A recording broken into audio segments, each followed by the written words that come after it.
宫斗剧是近年古装剧题材，不过大陆当局最近却因为认为对观众产生负面影响，全面停播宫斗剧。恰巧几部原本一直未定档的武侠剧和清末明初剧，都将在年后上档。厌世番之新青年，现在上海的每一天都有可能决定中国的未来。女士们、先生们，欢迎来到万国格斗大会决赛现场。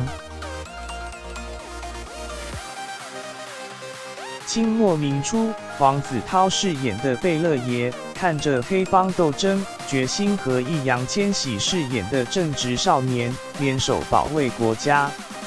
厌世番之新青年，中国青年，但求无负今日，无负名望，无负国家陆剧《厌世番之新青年》两大当红偶像男星加持，将在2月在北京和东方卫视播出。大陆近来全面停播宫斗剧，年后反而出现明初剧、武侠剧潮。新《倚天屠龙记》为了得到宝刀和武功秘籍，你已经不辨是非了。新版《倚天屠龙记》第8度翻拍，周海媚则在新版电视剧中更升级成灭绝师太，原本一直未定档，终于确定要在2斜线13日首播。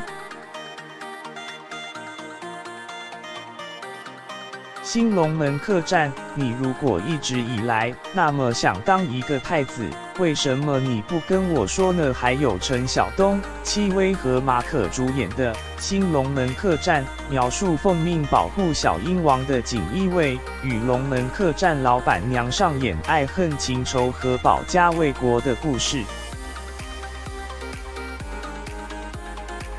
独孤皇后，我会用实际行动来证明我的真心。以及陈乔恩和陈晓主演的《独孤皇后》，讲述周隋朝代交替之时，传奇皇后独孤媚丽的一生，也预计在2月11日播出。几部片不约而同都要在年后上档，即使没有宫廷剧可以看，依然能追剧追宝宝。